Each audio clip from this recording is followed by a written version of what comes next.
मां का चमत्कार। राजस्थान के सीमावर्ती इलाके में एक छोटा सा गांव था, धौलपुरा।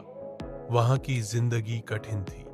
सूखा, गरीबी और रूढ़िवादी परंपराएं। इस गांव में रहने वाले लोगों की जिंदगी सुबह खेतों में मेहनत और शाम को किस्मत को कोसने में कटती थी। वहीं एक टूटी फूटी झोपड़ी में रहती थी लाडो, एक 14 साल की सीधी सादी लड़की।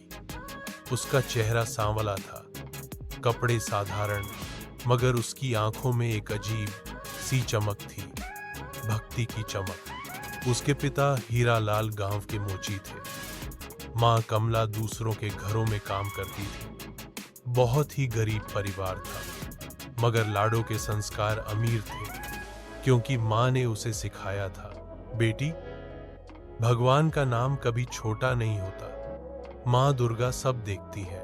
लाडो हर सुबह गांव के किनारे बने पुराने मंदिर में जाती, जहां मां दुर्गा की टूटी हुई मूर्ति थी। मिट्टी से बनी थी वो प्रतिमा, अब धूल से ढकी हुई। छत से पानी टपकता था, मगर लाडो को कोई फर्क नहीं पड़ता। वो सुबह शाम मां की पूजा करती, खुद झाड़ू लगाती, फूल चढ़ाती और मां से बातें करती।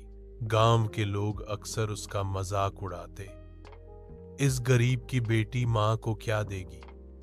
अरे, ये लड़की तो पागल है, दिन रात मंदिर में बैठी रहती है, काम धाम कुछ नहीं, बस भक्ति का बहाना। लड़कियां उसके साथ खेलने से कतराती थीं। स्कूल में बच्चे उसे मां की पागल भक्त कहकर चिढ़ाते थे, मगर लाडो मुस्कुराती और कहती, हंसी उड़ाओ जितना उड़ाना है, लेकिन मां मेरी सुनेंगी एक दिन। एक रात जब नवरात्र आने वाले थे, लाडो को एक सपना आया। उसमें मां दुर्गा एक लाल जोड़े में उसके सामने खड़ी थी, उनके हाथों में शस्त्र, चेहरा तेज से दमकता हुआ। मां ने कहा, बिटिया, अब समय आ गया है। सामने मां दुर्गा प्रकट हुई, 9 रूपों में, तेजस्वी और दिव्य। मां की आवाज आई, लाडो बेटा, अब समय आ गया है। जिन लोगों ने तुझे तेरी भक्ति के लिए चढ़ाया, अब वे तेरे विश्वास के गवाह बनेंगे।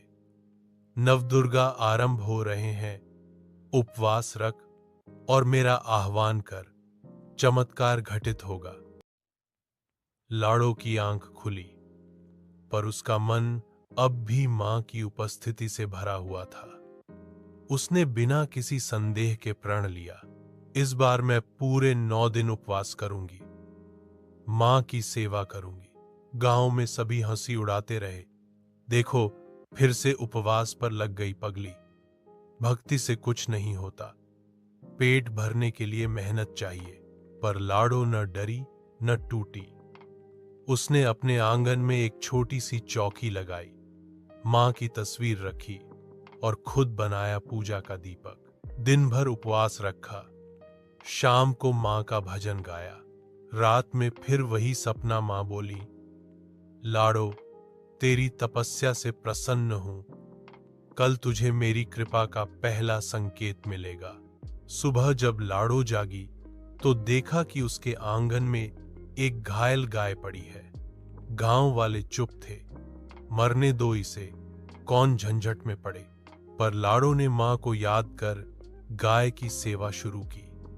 उसने अपने हाथों से गाय के घाव साफ किए, उसे पानी पिलाया, चारा दिया। चमत्कार, रात होते होते गाय चलने लगी। जो लोग हौंसते थे अब कुछ सोचने लगे। लाडो का उपवास और भक्ति बढ़ती रही। गांव के कुछ बच्चे अब उसके पास आकर भजन गाने लगे। वो उन्हें प्रेम से सिखाती। 5वें दिन गांव में अकाल के बाद पहली बार बारिश हुई। महीनों से सूखे कुएं में पानी भरा। गांव वालों को याद आया, लाडो ने तो मां से बारिश के लिए प्रार्थना की थी। उस रात लाडो को फिर सपना आया। मां ने कहा, तू अब सिर्फ अपने लिए नहीं, पूरे गांव के लिए उपवास कर रही है। ये उपवास एक यज्ञ बन गया है। आगे और चमत्कार होंगे।